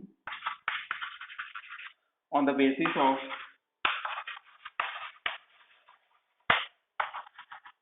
wait, ठीक है। वॉल्यूम के बेसिस पे स्मॉल स्केल वर्क में होता है, मतलब छोटे कंस्ट्रक्शन में, और इसमें लार्ज स्केल वर्क में। लार्ज स्केल जब बड़ा काम चल रहा हो तो वेट के आधार पे हम लोग बेचिंग करते हैं, इसमें वॉल्यूम के आधार पे बेचिंग करते हैं। नहीं समझ में आया ना? अभी अभी एकदम आम भाषा में समझाऊंगा, आधे आधे समझ में। देखो, छोटा काम चल रहा है, एक बिल्डिंग बन रहा है, घर, रेसिडेंशियल बिल्डिंग बन रहा है, किसी का घर बन रहा है, तो वहां पर करते क्या है, वॉल्यूम के बेसिस पे। धमेला समझते हो ना? हमारे छत्तीसगढ़ में धमेला बोलते हैं, ऐसा कैसे देखते हैं, ऐसा एक का होता है, ठीक है। तो वो जो धमेला होता है ना, एक धमेला उठाए सीमेंट रखा, दो धमेला उठाया क्या, सैंड वहां रखा, फिर उसको चार धमेला उठाया क्या, एग्रीगेट रखा। तो ये वॉल्यूम के बेसिस पे हो गया। वहां कोई तराजू में वेट नहीं कर रहे हैं कि इतना वेट 1 किलो ये लूंगा, 2 किलो ये नहीं। क्या कर रहे हैं, वॉल्यूम के बेसिस पे काम चल रहा है, वहां खत्म। यहाँ पर क्या होता है, जब बहुत ज्यादा मात्रा में कंक्रीट की जरूरत होती है, ठीक है, तो वहां 10-10 धमेला थोड़ी ना उठा दे देंगे। वहां क्या होता है, बड़े बड़े मशीन होते हैं जिसमें वेट, ठीक है, वो क्या करता है, 1 टन वो ले लिया, 2 टन ये ले लिया, 4 टन ये ले लिया, ऐसा चलता है, ठीक है। टन या फिर उससे छोटा यूनिट भी हो सकता है, लेकिन वो इससे बहुत बड़े वर्क हो रहे हैं यहाँ पर। आगे समझ में, ये वेट के आधार पे लार्ज स्केल वर्क होगा। आगे समझ में, कुल मिला के बेचिंग में क्या कर रहे हैं हम लोग, जो भी इंग्रेडिएंट्स हैं उसको हम लोग रख रहे हैं, मतलब अभी मिला नहीं रहे हैं, बस अपने पास इतना इतना होना चाहिए। 1 किलो, अगर एग्जाम्पल की बात करो, 1 किलो सीमेंट है तो 2 किलो मेरे पास सेंड होना चाहिए, 4 किलो मेरे पास एग्रीगेट होना चाहिए। तो ये काम कर रहे हैं बेचिंग। खत्म हो गया, दो प्रकार का होता है। चलो आगे, अपने वर्ड में लिखते भी जाना है ना, पॉज कर करके। बेचिंग के बाद, क्योंकि एकदम आसान है यार, मैं ही सब चीज लिखा दूंगा तो आप लोग क्या करोगे। तो देखो, बेचिंग हो गया। दूसरा स्टेप में आते हैं, क्या पढ़ रहे हैं हम लोग, अच्छा हेडिंग डाल लेना, मैन्युफैक्चरिंग ऑफ कंक्रीट पढ़ रहे हैं। मैन्युफैक्चरिंग प्रोसेस या फिर मैन्युफैक्चरिंग ऑफ कंक्रीट, ठीक है। पहला बेचिंग पढ़ चुके, दूसरा मिक्सिंग। देखो, मिक्सिंग मतलब एकदम सिंपल सा चीज है यार, अब जो बेचिंग कर चुके हो उसको एक दूसरे के साथ, सब पानी के साथ मिलाना। एड मिक्सर की जरूरत है तो उसको भी मिला दो, बढ़िया से मिक्स करो। अभी मिक्सर मशीन तो देखे होगे। मिक्सिंग वैसे दो प्रकार का होता है, एक हैंड मिक्सिंग होता है, हैंड मिक्सिंग जो आजकल लगभग बंद ही हो गया है, ठीक है। और उसके अलावा क्या होता है, मशीन मिक्सिंग। जब बहुत छोटा काम चल रहा हो ना घर में, मतलब रिपेयर वर्क चल रहा हो, तब मशीन मिक्सिंग की जगह हैंड मिक्सिंग होता है। हैंड मिक्सिंग में क्या करते हैं, बढ़िया से पॉन्ड सा बना लेते हैं, देखे होंगे, ठीक है, बीच में पानी डाल के ऐसे फिर खच्चर खच्चर मिला रहे हैं होता है ना, बस वही हैंड मिक्सिंग है, ठीक है। मशीन मिक्सिंग में क्या होता है, मिक्सर मशीन होता है, ठीक है। बॉब द बिल्डर देखे होगे तो डीजी रहते हैं। चलो छोड़ो, मशीन मिक्सिंग में क्या होता है, छोटे से लेके बहुत बड़ा बड़ा मिक्सर मशीन भी होता है, ठीक है, इतना बड़ा कि एक घर से भी बड़ा, ठीक है, और इतना छोटा छोटा मिक्सर मशीन भी होता है, ठीक है। तो मिक्सर मशीन की बात करें कि इसकी बात करें, चलो हैंड मिक्सिंग की पहले बात करते हैं, ठीक है। जब हैंड मिक्सिंग करते हैं ना, तो 10% एक्स्ट्रा मटेरियल हम लोग लेके चलते हैं। जितना भी मटेरियल हमको जरूरत है, उससे 10% एक्स्ट्रा मटेरियल हम लोग हैंड मिक्सिंग में लेके चलेंगे। क्यों? क्योंकि हाथ से मिक्स कर रहे हैं, ये कोई मशीन तो है नहीं, ठीक है। तो सेफ्टी फैक्टर को ध्यान में रखते हुए हम लोग 10% एक्स्ट्रा मटेरियल लेते हैं हैंड मिक्सिंग। खत्म हो गया। अब मशीन मिक्सिंग की बात करते हैं। अगर मैं मशीन मिक्सिंग की बात करूं तो एक्यूरेसी अच्छी होगी, क्वालिटी अच्छी होगी, किसमें? मशीन मिक्सिंग में। ये सब एकदम नॉर्मल सा चीज है, झेलाने वाला चीज है, ठीक है। ठीक है, क्या होगा आपका? गुड क्वालिटी होगा, स्ट्रेंथ अच्छा होगा, दुनिया भर का सब अच्छा होगा, सब इसी में अच्छा होगा, ठीक है। अब मशीन मिक्सिंग में जो काम का चीज है आप देखना, कितने समय के लिए घुमाते हैं, कितना राउंड घुमाते हैं, 2 से 3 मिनट, ठीक है ना। मिक्सर मशीन को घुमाएंगे, ठीक है। मिक्सर मशीन भी कई प्रकार का होता है, कई जो होता है हॉरिजॉन्टली घूम रहा है, कोई 3D मोशन कर रहा है, कोई सिर्फ वर्टिकली घूम रहा है, तो वो सब बात की बात है, ठीक है। सीपीएम में पढ़ा दूंगा। अभी बस इतना याद रखना, 2 से 3 मिनट तक घुमाएंगे, कम से कम 20 रिवॉल्यूशन, कम से कम 20 रिवॉल्यूशन, रिवॉल्यूशन मतलब 20 राउंड घुमाएंगे, कम से कम 20, मिनिमम है नहीं, मिनिमम 20 रिवॉल्यूशन, और कम से कम 2 से 3 मिनट तक घुमाएंगे, ठीक है। उसके बाद जो मिलता है उसको क्या करेंगे, तीसरे स्टेप में प्लेसिंग, सॉरी ट्रांसपोर्टेशन करेंगे। मिक्सिंग समझ में आ गया होगा, ठीक है। तीसरा प्रोसेस आते हैं हम लोग, क्या बोला मैं, मिक्सिंग कर लिया, ट्रांसपोर्टेशन होगा। ट्रांसपोर्टेशन मतलब अब जहां पर जरूरत है उस कंक्रीट का वहां तक ले जाना, वो छोटा दूरी भी हो सकता है, बड़ा दूरी भी हो सकता है, सिंपली हम लोग समझने की कोशिश करते हैं। और उसके अलावा कई बार अपने को इनिशियल सेटिंग टाइम को भी ध्यान में रखना पड़ता है, क्योंकि हमको पता है कि सीमेंट की इनिशियल सेटिंग टाइम 30 मिनट की होती है। ऐसा नहीं होना चाहिए कि इतना दूरी में है हमारा साइट कि 30 मिनट से ज्यादा हो गया उसको पहुंचने में, ठीक है, ऐसा होता नहीं है, और होना भी नहीं चाहिए, ठीक है। क्योंकि इनिशियल सेटिंग टाइम 30 मिनट होता है, या फिर जो भी कंक्रीट यूज कर रहे हैं उसके अकॉर्डिंग हम लोग को ध्यान में रखना पड़ता है इनिशियल सेटिंग टाइम को, उससे पहले वो यूज हो जाना चाहिए, जहां पर प्लेसिंग तक हो जाना चाहिए, ठीक है। ठीक, तो ट्रांसपोर्टेशन को अगर मैं बात करूं तो इंस्ट्रूमेंट के हेल्प से समझते हैं, ठीक है। इंस्ट्रूमेंट कौन कौन सा यूज करते हैं? अगर छोटे दूरी के लिए है या फिर वही के लिए है तो पेन का यूज करते हैं। पेन मतलब समझ रहे हो, पेन मतलब धमेला बोल सकता हूँ अभी जो मैं बताया। या फिर ऐसा छोटा सा क्या होता है आपका, कचरा गाड़ी से इसका होता है ना, ठीक है, ये पेन है, ठीक है। छोटे दूरी के लिए हम लोग इसका यूज करते हैं। आदमी अपने बॉडी से, मतलब अपने क्या बोलना चाहिए, स्ट्रेंथ से उसको ढकेल रहा है या खींच रहा है जो भी, और उसके बाद जहां ले जाना है वहां जाके प्लेस कर रहा है, ये पेन हो गया। ये ऐसा भी पेन हो सकता है, या फिर नॉर्मल ऐसा पेन हो सकता है आपका जो हाथ से उठा के ले जा रहे हैं, ये हैंडल है ना, ये हैंडल है, ठीक है। या फिर ऐसा वाला ये भी पेन ही है समझ लो, धमेला, ठीक। तो ये सब पेन हो गया छोटे दूरी के लिए। उसके अलावा क्या हो सकता है, थोड़ा ज्यादा दूरी है तो हम लोग पावर बुगीज का यूज कर सकते हैं। पावर, अब ये बुग्गी का क्या स्पेलिंग है, BUGG, हाँ, ठीक है। BUGGIES, पावर बुगीज का यूज करते हैं। पावर बुगीज अब कैसे बना दिया जाए भैया, यहाँ पर से आपका मान लेते हैं ये ट्रक टाइप का है, यहाँ आदमी बैठा है, यहाँ पर से देखना, ये आपका समझ में आ रहा है थोड़ा बहुत, यहाँ पर आपका कंक्रीट भर आ रहा है, ठीक है, और उसको यहाँ बैठ के आदमी क्या कर रहे हैं, ले जा रहे हैं। छोटा रहता है गाड़ी, बहुत बड़ा नहीं, यहाँ पर बैठा है बढ़िया, हैंडल से ऑपरेट कर रहा है, और सामने में कंक्रीट भरा है और ले जा रहा है। नेट में देख लेना पावर बुगीज, वो दिखा देगा, ठीक है। ये हो गया आपका पावर बुगीज। उसके अलावा और क्या यूज कर सकते हैं, मतलब वो पेन ही है, पेन वो गाड़ी में फिट है, बस इतना समझ लो।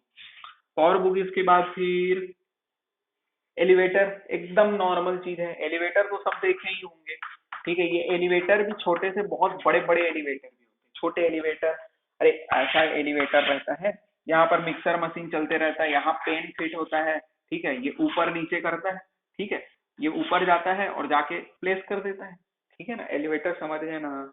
ठीक है, ये छोटा एलिवेटर से बहुत बड़ा बड़ा एलिवेटर भी होता है, जो कि 100 100 मंजिल के लिए ऊपर जाता है।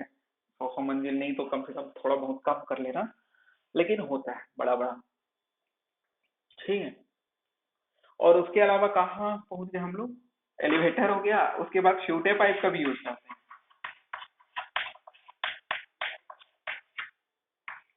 ठीक है। तो इंडिया में तो कम होता है यूज, होता है, बहुत यूज होता है, लेकिन हमारे यहाँ अभी कम यूज हो रहा है। ठीक है ना। ये जो स्यूटे पाइप जो होता है वो पाइप होता है नॉर्मली। ठीक है। इस पाइप का जो डायमीटर होता है वो 35 से लेके 60 का होता है। ठीक है। और उसका जो लेंथ होता है, एक्चुअली में ये सिंगल यूनिफॉर्म ना होके टुकड़े टुकड़े में होता है। ठीक है, क्योंकि कहीं पर मोड़ना पड़ता है, कहीं पर उठाना पड़ता है। तो ये कितना होता है, इसका एक जो पाइप होता है ना, पाइप को जोड़ जोड़ के लंबा पाइप बनाया जाता है छोटे पाइप में। तो इसका जो लेंथ होता है वो 60 से 90 का होता है। no, सॉरी, सेंटीमीटर का होता है। सेंटीमीटर ही होगा ना। हाँ, सेंटीमीटर ही होगा। 60 से 90 सेंटीमीटर, मतलब 1 मीटर से भी कम होता है एक पाइप का लेंथ। आगे समझ गए। हम्म, ठीक है। इसका शेप जो है आपका एल शेप का हो सकता है, स्ट्रेट या फिर सीधा भी हो सकता है। तो दो शेप के छोटे पाइप पाए जाते हैं। डायमीटर 35 से 60 का होता है, और जो लेंथ होता है 60 से 90 सेंटीमीटर, या फिर 600 से 900 का होता है। ठीक है, खत्म। छोटे पाइप से कंक्रीट जाता है यार, और कुछ नहीं, जहां जाना रहता है वहां जाता है और प्लेस हो जाता है। तो ये हो गया आपका ट्रांसपोर्टेशन। अब जल्दी से थोड़ा स्पीड बढ़ा दूं क्या। प्लेसिंग। प्लेसिंग की अगर मैं बात करूं, तो हम लोगों को जो कंक्रीट ट्रांसपोर्ट होके आ रहा है वो 1.5 मीटर से ज्यादा हाइट से प्लेस नहीं होना चाहिए। मतलब 1.5 मीटर हाइट से प्लेस हो या फिर उससे कम हाइट से प्लेस होना चाहिए। ठीक है, यानी रखाना चाहिए सीमेंट। ऐसा क्यों? सेग्रीगेशन से बचने के लिए। किससे बचने के लिए? सेग्रीगेशन से। क्या स्पेलिंग हो जाएगा, जो भी है देख लेना यार, मैं लिख रहा हूँ। सेग्रीगेशन। अब ये सेग्रीगेशन होता क्या है समझते हैं। सेग्रीगेशन से बचने के लिए हम लोग इतना हाइट या फिर इससे कम हाइट से प्लेस करना है कंक्रीट को। ठीक है। सेग्रीगेशन होता क्या है, जब प्लेस होता है ना कंक्रीट, तो जब इससे ज्यादा हाइट से प्लेस होता है ना, तो वो मोटार में से कोर्स एग्रीगेट बाहर निकल जाता है। ठीक है। मोटार में से क्या सेपरेट हो जाता है? Coarse aggregate. Coarse aggregate separate हो जाता है। तो कोर्स एग्रीगेट का सेपरेट होना किससे? मोटार में से, वही सेग्रीगेशन कहलाता है। मतलब जो मसाला कंक्रीट का बना हुआ है उसमें जो एग्रीगेट है उसका बाहर निकल जाना। ठीक है, जब वो इससे ज्यादा हाइट से प्लेस होगा तो उसी को सेग्रीगेशन बोलते हैं। तो इसी सेग्रीगेशन से बचने के लिए, टू प्रिवेंट, ठीक है, to prevent segregation, we should place up to 1.5 metre height. ठीक है, not be greater than 1.5 metre, to prevent segregation. ठीक है, सेग्रीगेशन क्या होता है समझ लिए। प्लेसिंग के बाद आगे बढ़ते हैं। प्लेसिंग के बाद आप कॉम्पेक्शन करेंगे। कॉम्पेक्शन। कॉम्पेक्शन मतलब समझ गए ना, कॉम्पैक्ट करना। क्यों करते हैं? To remove air voids. ठीक है, टू रिमूव एयर वाइड्स। ठीक है। क्यों? क्योंकि 1% एयर वाइड, ठीक है, एयर वाइड क्या कर देता है? 5% स्ट्रेंथ को कम कर देता है कॉन्क्रीट से। 1% air wide decreases the strength of concrete about 5%। ठीक है, 5% स्ट्रेंथ कम कर देता है कॉन्क्रीट का। उसके बाद याद रखना, कॉम्पेक्शन का जो तरीका होता है वो वाइब्रेशन के थ्रू हो सकता है। ठीक है, टाइप्स ऑफ कॉम्पेक्शन या फिर compaction process with the help of vibrator. Vibrator जो होता है दो प्रकार का होता है, इंटरनल, इंटरनल या फिर immersed vibrator, immersion vibrator, internal vibrator, और दूसरा क्या हो जाएगा आपका? Surface vibrator. ठीक है, ये हो गया पहला इंस्ट्रूमेंट। और दूसरा इंस्ट्रूमेंट जो होता है आपका, हैंड रॉड का यूज करते हैं। हैंड रॉड का यूज करते हैं। अगर मैं बात करूं इंटरनल वाइब्रेटर की, तो इंटरनल वाइब्रेटर मतलब पेनिट्रेट हो जाता है। ठीक है, लेकिन सरफेस वाइब्रेटर का यूज हम लोग सरफेस में ही वाइब्रेट करता है। जनरली इसका यूज हम लोग सरफेस वाइब्रेटर का रोड कंस्ट्रक्शन में करते हैं। ठीक है, रोड या फिर पेवमेंट कंस्ट्रक्शन में इसका यूज किया जाता है। और इसको तो देखे ही होगी, इंटरनल वाइब्रेटर। छत ढलाई हो रहा है, कॉलम बन रहा है, बीम बन रहा है, प्लिंथ लेवल में प्लिंथ डल रहा है, प्लिंथ बीम डल रहा है, इस सब में हम लोग इंटरनल वाइब्रेटर का ही यूज करते हैं। सरफेस वाइब्रेटर, सीसी रोड बन रहे हैं तो जनरली देखना सरफेस वाइब्रेटर का यूज किया जाता है। ठीक है, आगे समझ में। ये हो गया आपका। और हैंड रॉड मतलब जब अपने पास इतनी सुविधा नहीं है, मशीन का यूज नहीं करना है, तो एक लेबर क्या करेगा, लंबा सा रॉड रखता है अपने साथ और उसी को रॉड को क्या करते रहता है, कुचकते रहता है। ठीक है, मतलब कॉम्पैक्ट करता है।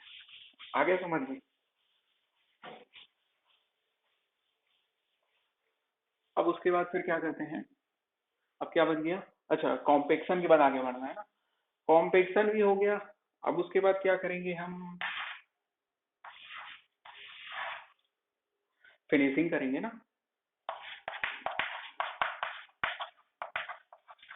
फिनिशिंग प्रोसेस, फिनिशिंग में हम लोग क्या बोला था, मैं 3 प्रकार से होता है फिनिशिंग।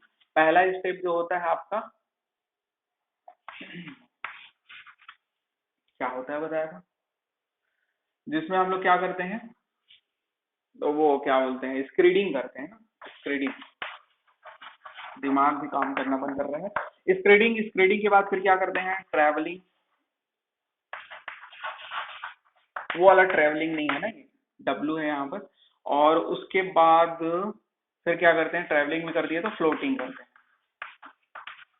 इसको अपने वर्ड में लिखना मैं बता दे रहा हूँ। स्क्रीडिंग में क्या करते हैं, अब जो कॉम्पैक्ट हो गया, कॉम्पैक्ट करने के बाद फिनिशिंग करना है, तो पहला स्टेप स्क्रीडिंग करेंगे। मतलब कहीं पर दिखता है ना, आंख से ही दिख जाता है कि यहाँ ज्यादा कंक्रीट है, यहाँ कम कंक्रीट है, तो जहाँ ज्यादा कंक्रीट है वहां करनी से उठा लिए, ठीक है, करनी से उठा के दूसरी जगह फेंके, देखते तो होगे, तो वो स्क्रीडिंग है।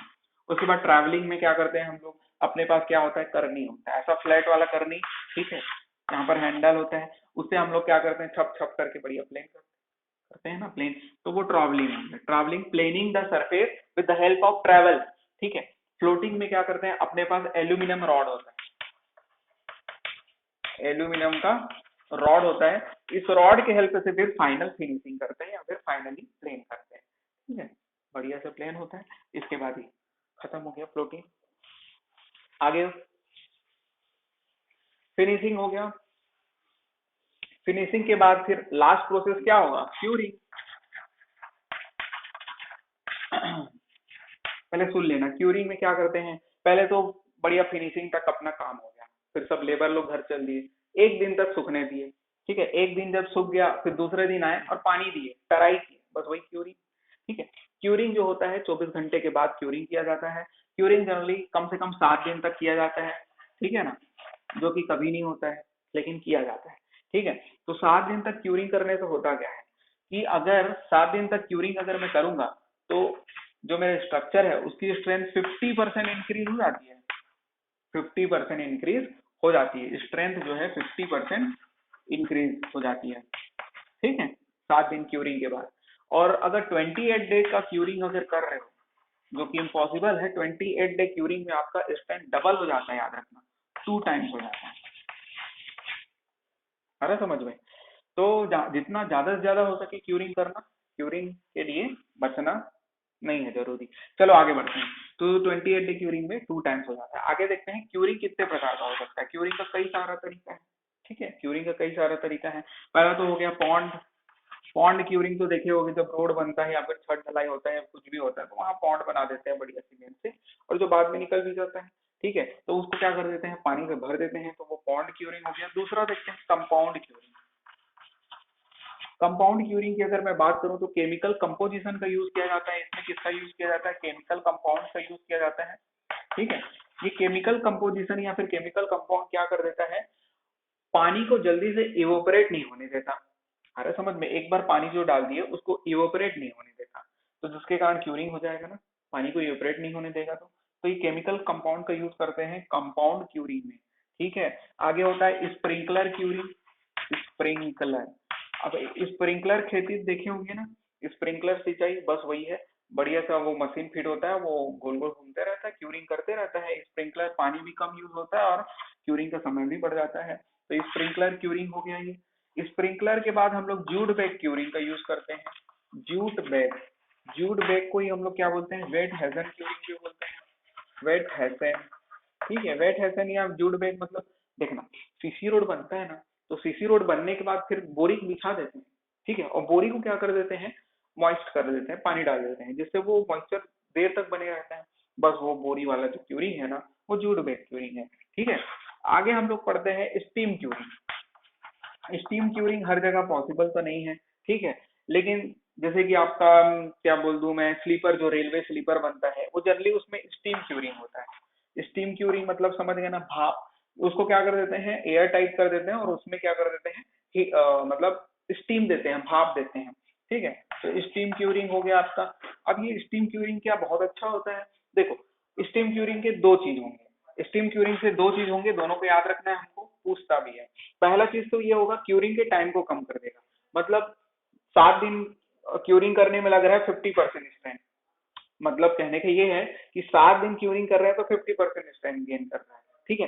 जब स्टीम क्यूरिंग करेंगे तो हो सकता है 6 दिन में या फिर 5 ही दिन क्यूरिंग में 50% स्ट्रेंथ गेन कर ले, ठीक है। लेकिन यहाँ पर कंफ्यूज मत होना, स्टीम क्यूरिंग करने से ये नहीं हो रहा है कि स्ट्रेंथ बढ़ जाए, वो सिर्फ समय को कम कर रहा है, क्यूरिंग के समय को कम कर रहा है, स्ट्रेंथ उतना ही रहेगा जितना उस कॉन्क्रीट का स्ट्रेंथ है, वो बढ़ नहीं जाएगा, ठीक है। बस वो क्यूरिंग के टाइम को क्या कर रहा है, डिक्रीज कर रहा है, लिख लेना, ठीक है। Reduces the curing time, curing time को रिड्यूस कर रहा है, लेकिन स्ट्रेंथ जो होता है ना भाई, ठीक है ना, स्ट्रेंथ जो होता है वो थोड़ा बहुत कम ही होता है, किसके कंपैरिजन में, नॉर्मल क्यूरिंग के कंपैरिजन में।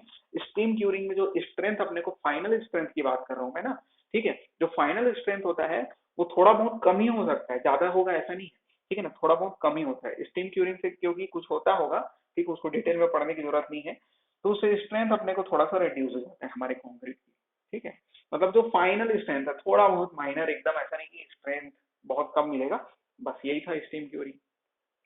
दो चीज याद रखना है, ठीक है, दो चीज भी नहीं, पहले चीज याद रखो तो वो ज्यादा अच्छा है। क्या बोला मैं, क्यूरिंग टाइम को रिड्यूस कर देता है, और दूसरा अगर लिखना चाहो तो फाइनल स्ट्रेंथ भी थोड़ा बहुत कम मिलता है नॉर्मल क्यूरिंग के कंपैरिजन में। और क्या, क्यूरिंग भी खत्म, टेस्टिंग बचा है आपका कंक्रीट का, वो कल पढ़ेंगे। और एक चीज और याद